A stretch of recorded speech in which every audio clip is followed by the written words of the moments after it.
네, 1부부터 5부까지 예배 가운데 오늘은 젊은이 예배이기 때문에 좀 예배 형식이 조금 다릅니다. 근데 평상시 때 이 5부 예배는 1부 때 예배와 같기 때문에 기도하고 앉고 대표 기도하고 3일 뉴스가 나오잖아요. 그래서 앉자고 했는데 앉으라 했다 일어나게 해서 죄송합니다. 이 시간을 통해서 내 증인이 되리라 라는 말씀으로 하나님의 은혜를 나누고 기도하고 돌아가는 시간이 되었으면 좋겠습니다.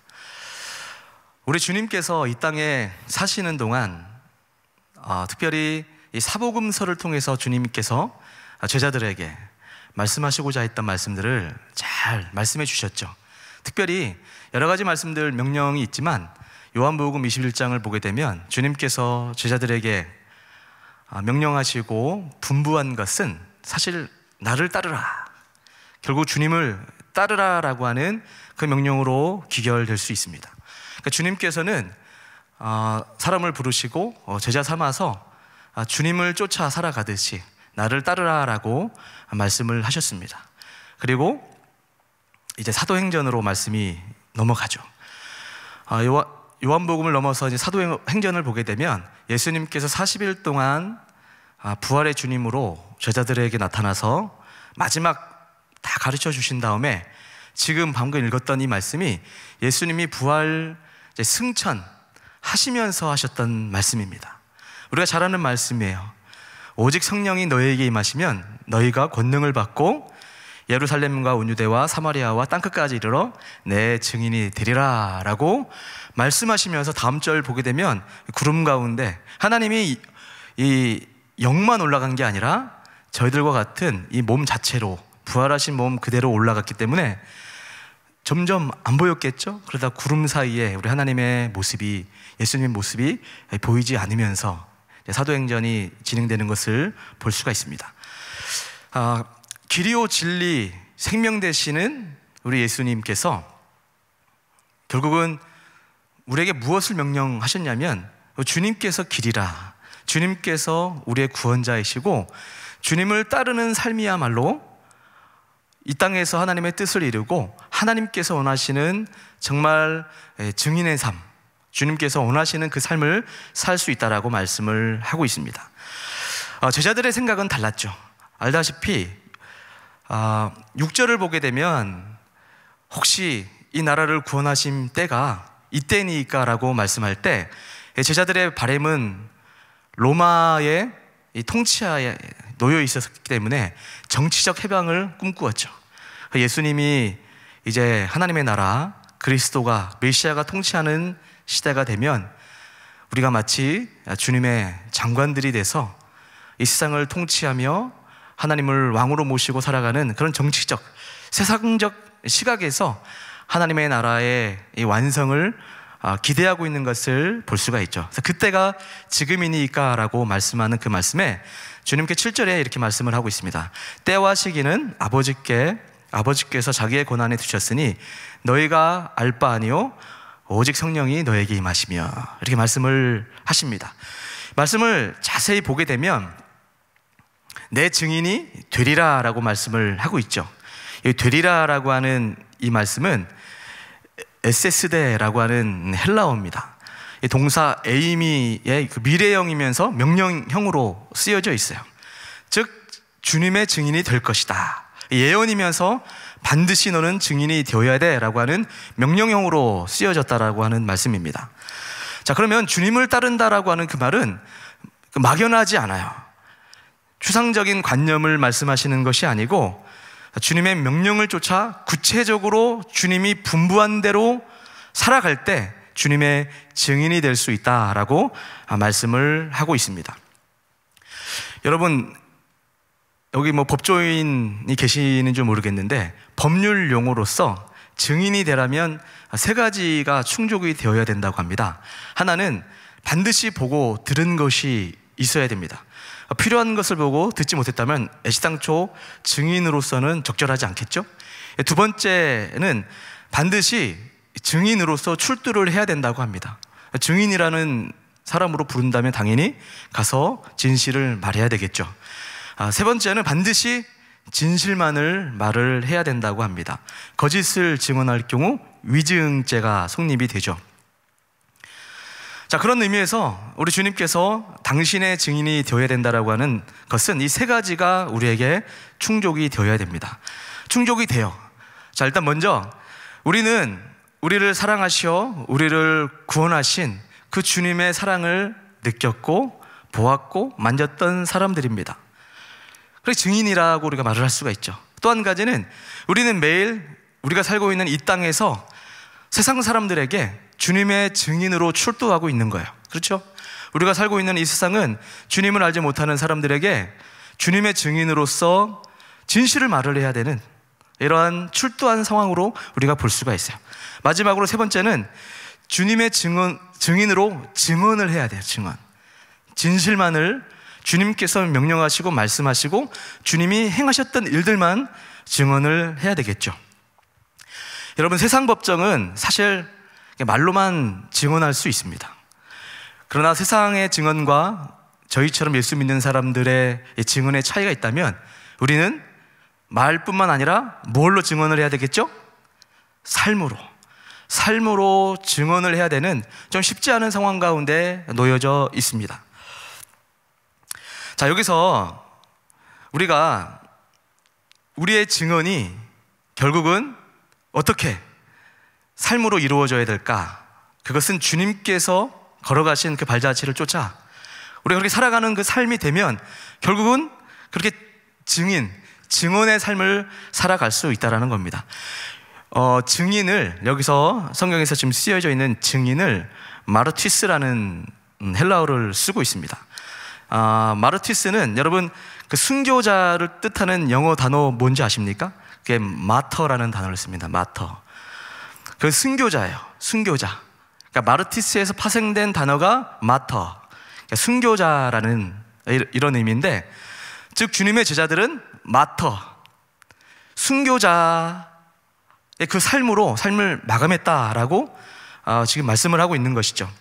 들은 것이 너무나도 분명하고 명확했기 때문에 죽음의 위협 앞에서도 위증하지 않고 거짓 증언하지 않고 죽으면 죽으리라라고 하는 담대한 마음으로 순교했던 사람들이 12명의 제자입니다. 그러니까 그 한 사람도 쉽게 예수님을 믿은 사람이었고 쉽게 증인의 삶을 살지 않았다라는 것을 이 말씀의 이 결과를 통해서 우리가 잘 알고 있죠. 여러분, 이 시대에 한번 생각해 봅시다. 얼마나 위증하는 사람들이 많습니까? 권력 앞에, 자기 이익 앞에 분명히 알고 있으면서도 그 무리의 눈치를 보고 위증을 하던가 진실을 말하지 않고 침묵으로 대응하는 비겁한 사람들이 이 세상에 얼마나 많이 있는지 모릅니다. 그러하니 진실 앞에 피해를 보고 있는 사람들 눈물을 닦아줄 사람이 없게 되는 것이죠. 자, 그러면 여기서 또 우리가 짚고 넘어가야 될 부분이 하나 있습니다. 다 우리가 증인이 되어야 되는데 보통 사람들은 이 부분을 설교 음성을 들을 때, 말씀을 들을 때 이렇게 생각들을 많이 하시거든요. 그래, 증인이 돼야지. 뭐 어떻게 증인이 된다? 성령이 임하시면 너희가 권능을 받고, 보통 성령을 받아야 된다, 성령이 임해야 권능을 받는다라고 보통 쉽게 이렇게 해석을 하곤 합니다. 근데 원어 성경을 가만히 보게 되면 오직 성령이 너에게 임하시면, 그래서 이 오직이라고 하는 것은, 그죠? 오직이라는 이 말이 성령으로 수식을 하고 있어요. 오직 성령 받아야 증인된다, 이렇게 보통 이해를 하지만 여기서 오직이라는 이 단어는 어디에 수식을 하고 있냐면 권능에 연결이 됩니다. 그러니까 오직 권능을 받아야 증인이 된다라고 원어는 그렇게 말씀을 하고 있다는 거예요. 그러니까 성령을 받았다는 것은 좀 포괄적인 개념이고, 성령을 받되 권능, 능력을 받아야 주님의 증인이 될 수 있다라고 말씀을 하고 있습니다. 여기서 권능이라는 것은 영어로 파워라고 보통 알고 있는 이 권능은 헬라어로 dynamis라는 단어를 쓰고 있습니다. 능력을 이야기해요. 능력. 보통 여러분 능력하면 쉽게 떠오르는 단어가 뭐죠? 바로 병 고치는 능력이라던가 귀신을 내어 쫓는 능력이라던가, 뭔가 다른 사람들은 할 수 없는 것을 뭔가 하나님이 주시는 능력을 받아 척척척 해내는 그런 힘, 실력, 이런 것을 보편적으로 우리가 쉽게 능력으로 떠올린단 말이에요. 성령이 임하시면 너희가 권능을 받고 할 때 이 권능, 능력이 성령 받아서 무언가 다른 사람이 할 수 없는 특별한 일을 감당할 때 그런 모습을 보고 사람들이 야, 예수님의 증인들이네 라고 생각할 거야 라고 우리 쉽게 생각을 한다라는 겁니다. 그런데 말씀을 가만히 보면 이런 가시적인 능력을 주님께서 이런 권능을 받으라 라고 말씀하시는 것이 아니라 주님께서는 내적인 능력을 말씀을 하고 있습니다. 예수님께서 그리스도의 공생애를 3년 동안 총 33년 정도 사셨죠?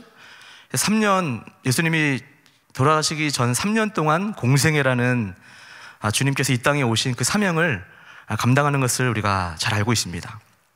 이 공생애라고 하는 이 중요한 시기를 딱 시작할 때 무엇을 받고 시작을 하죠?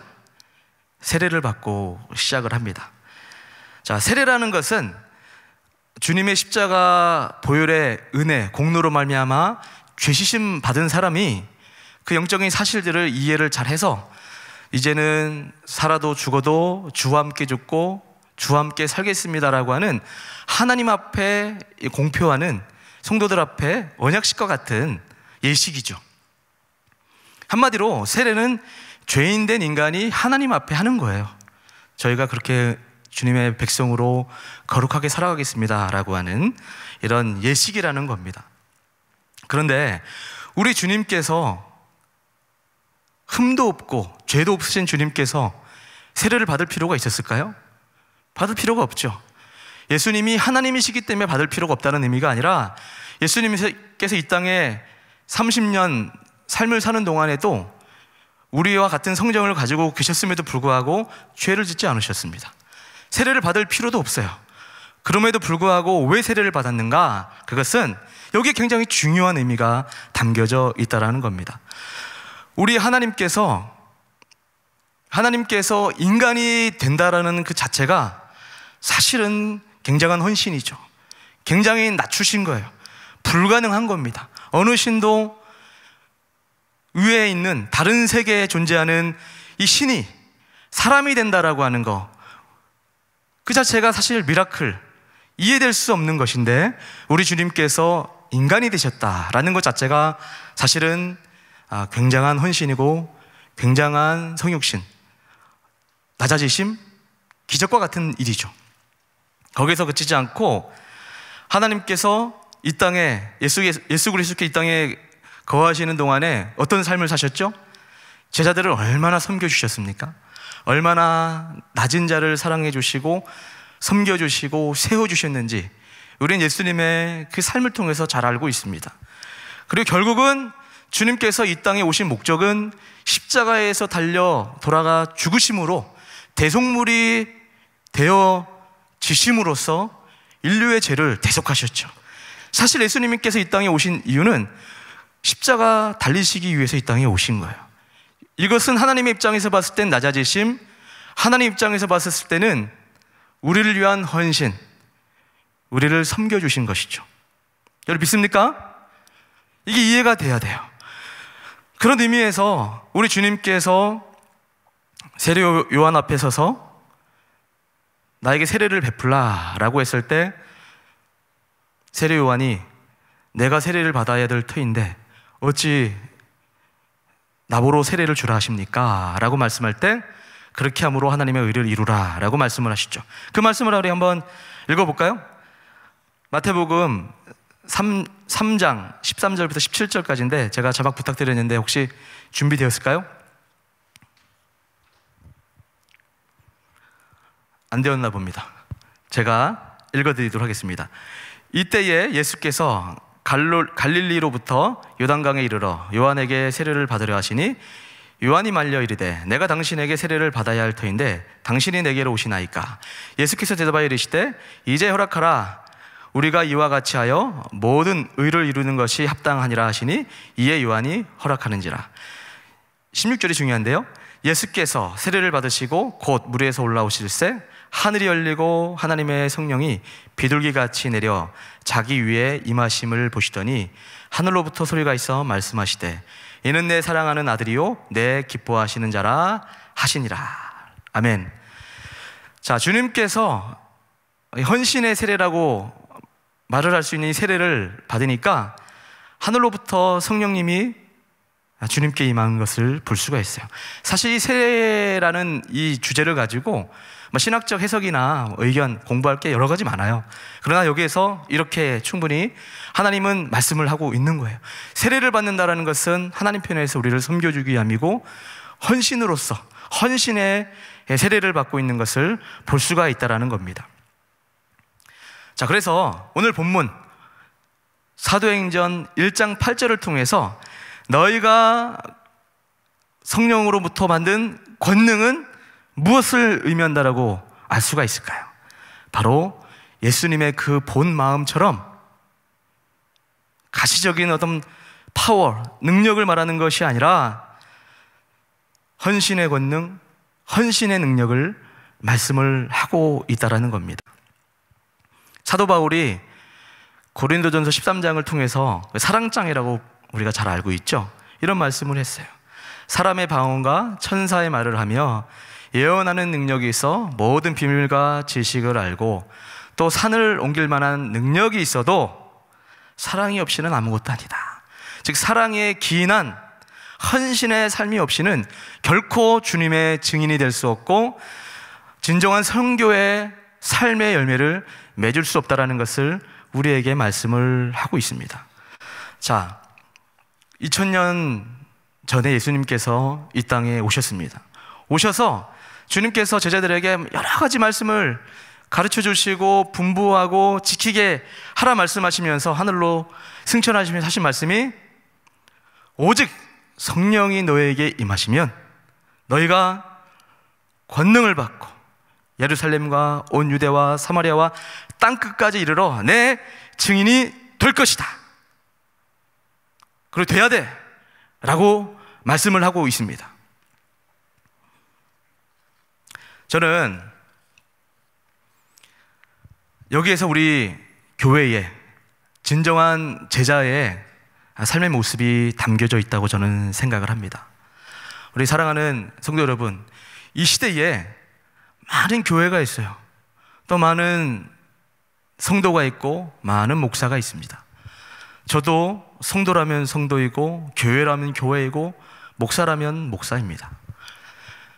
그 많은 목사들 중에 저도 어떤 목사가 될까, 어떤 사역자가 될까, 이런 부분에 대한 진지한 고민들을 참 많이 합니다. 왜냐하면 우리 주변에는 너무나 훌륭하고 귀한 목사님들이 많으세요. 그래서 진짜 본질적으로 잘 준비되지 못한 목회자가 된다면 쓰임받을 수가 없겠구나라는 생각을 최근 더 많이 하면서 목회의 길을 걸어가고 있습니다. 제가 목회를 하면서 또 성도가 되어 신앙생활을 해가면서 나도 모르게 능력을 많이 받고 싶었어요. 여기서 말하는 능력이라 함은 아까 좀 전에 말씀드렸던 예수 믿었더니 참 능력 있는 분 같아, 사역을 잘하시는 것 같아, 실력이 있으신 분 같아 라는 그런 평가를 받고 싶었어요. 그 자체가 나쁜 건 아닌 것 같잖아요. 그렇죠? 목회자가 목회를 잘한다, 설교를 잘한다, 무언가 능력이 있는 것 같다라고 하는 말을 듣는 거, 그것이 영향력과 연결이 되기 때문에 또 하나님은 중심을 보시지만 사람은 외모를 보듯이 우리 성도들은 다 사람이기에 다 외모를 봐. 잘하는 것만, 잘하는 분이 나에게도 좋아 보여. 그렇죠? 본질적으로 잘하는 건 우리가 인간이기 때문에, 연약한 사람이기 때문에 본질을 꿰뚫어 보지는 못해요. 그래서 우리가 잘 쏟고 있는지도 모르죠. 그럼 나중에 실망을 하는 거 아니겠습니까? 근데 목회를 하면서 속일 수 없는 것 중에 하나가 나중에는 다 드러나더라. 결국은 진정한 실력자가 어떤 자인지 성도들도 다 알게 되고, 목회자인 저희들도 본질로 승부하지 않으면 언젠가는 뽀록 나더라. 이것을 목회하면서 많이 깨닫게 돼요. 저도 기도하고 저도 하나님의 이 부르심 가운데 이 길을 걸어가면서 점점 더 성장해 가고 있고, 우리 목사님을 통해서 많은 가르침, 귀한 가르침을 통해서 조금씩 목사다워져 가는 것 같습니다. 여러분, 우리가 오늘 이 시간을 통해서 우리가 진정한 증인이 되어야 되지 않겠습니까? 주님이 땅끝까지 이르러 내 증인이 되리라 라고 말씀할 때, 여러분, 땅끝은 어딜까요? 땅끝. 우리가 잘 알아요. 그렇죠? 땅끝이 우리 대한민국에서 정반대쪽 아프리카나 유럽이나 어디 그쪽이 땅끝일까요? 이 시대의 땅끝은 이 복음이 성교학적으로도 이미 다 이 지구본을 갖다 봐도 다 복음, 이 지역적으로 안 들어가는 곳이 없어요. 결국은 이 땅끝은 사도 바울이 존재했을 때는 땅끝이라는 개념이 충분히 적용 가능했죠. 복음이 안 들어간 곳이 많았기 때문에. 그러니까 이 시기를 살아가는 우리에게는 땅끝은 다시 돌아서 내가 살고 있는 이 현장, 이곳이 땅끝이에요. 자, 그럼 땅끝이 어떻게 적용될 수 있을까요? 우리가 살고 있는, 내가 지금 몸담고 있는, 내가 만나고 있는 여러분의 현장이 땅끝이란 말이에요. 그러면 어떻게 우리가 적용해 나갈 수 있을까요?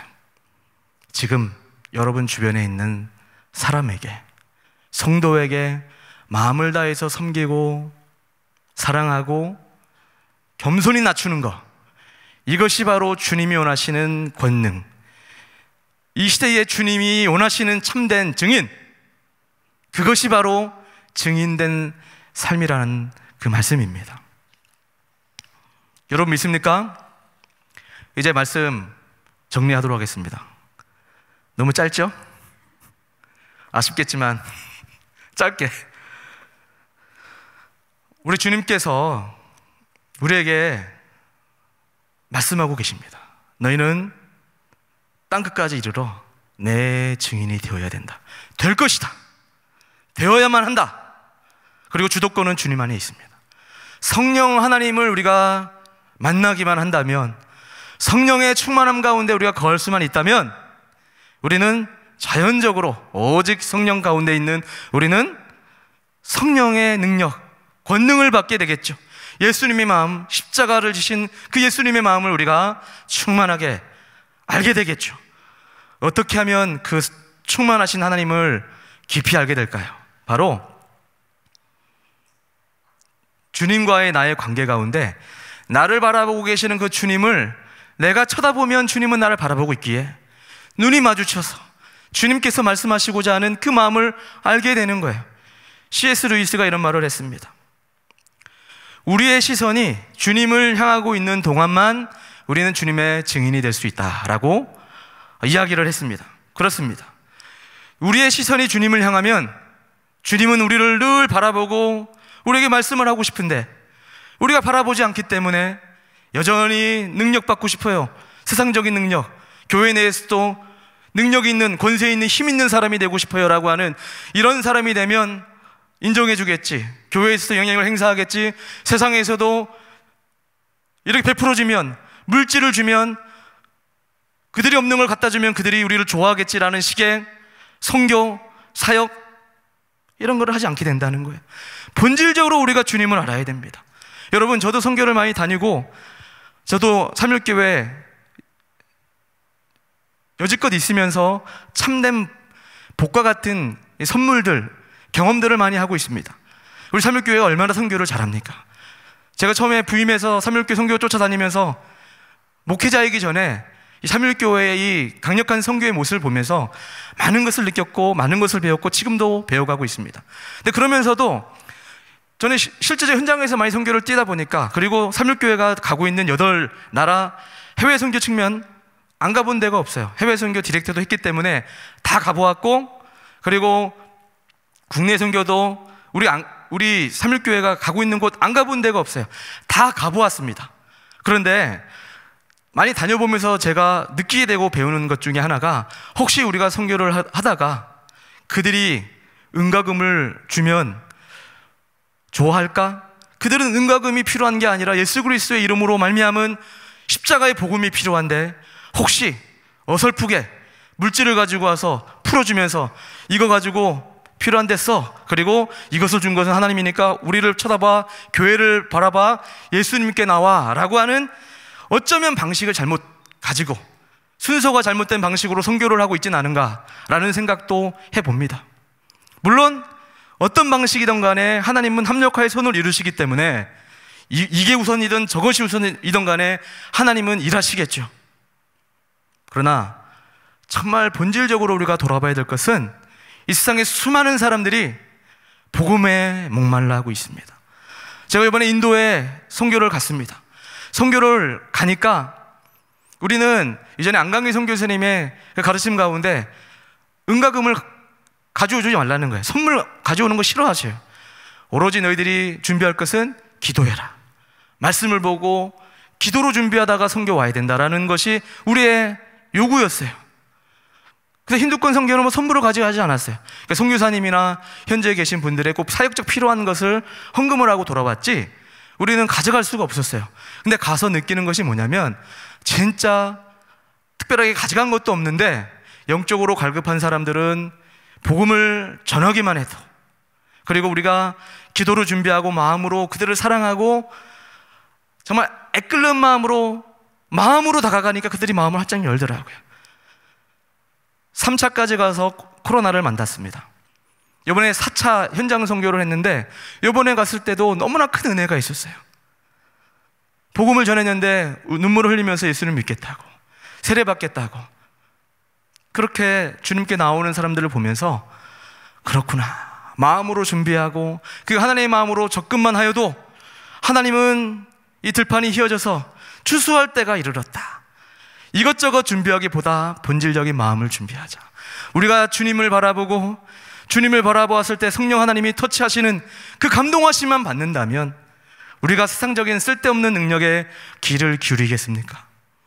주님이 말씀하시는 본질에 자연스럽게 우리는 귀 기울일 수밖에 없는 것이고 감동할 수밖에 없는 것이고 주님의 제자가 될 수가 있는 것입니다. 우리 사랑하는 성도 여러분,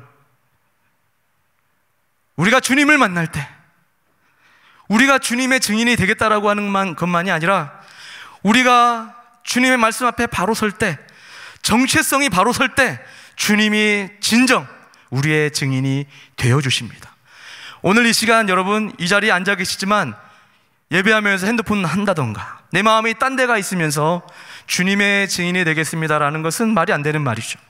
여러분이 정말 주님을 향하고 있고 여러분이 주님을 만나기 원한다면 주님이 분명히 여러분을 만나기 원하시고 쳐다보기 원하시는 거예요. 그러면 주님께서 우리의 증인이 되어주시는 거예요. 그래, 내가 너의 주인이다, 너 나의 증인 맞아 라고 하는 성령의 감동 가운데 하나님의 증인이 우리가 되는 것이죠. 그 감동으로 일상으로 나아가고 그 감동으로 세상에 나아가서 복음으로 치유하는 그런 역사가 성령 받은 사람, 진정한 능력 받은 사람을 통해서 일어나고 있는 줄 믿습니다. 여러분 정말 복음의 증인이십니까? 여러분 정말 스스로가 난 주님의 증인의 삶을 살고 있어라고 말을 할 수가 있습니까?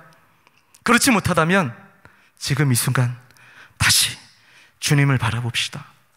성령 하나님 앞에 삶을 맡기세요. 성령 하나님이 내 삶을 인도하도록 변화시켜 가실 것이고 말씀하실 것이고 우리의 부족한 삶이지만 성령의 감화 감동 가운데 하나님의 증인이 되는, 내 주변 사람이 나 때문에 주님을 깊이 만나게 되고 나 때문에 삶의 의미를 발견하는 그런 복된 역사가 우리 삶 가운데 있게 될 줄 믿습니다. 아멘. 우리 다 같이 일어나서 찬양 하나 하겠습니다. 시선.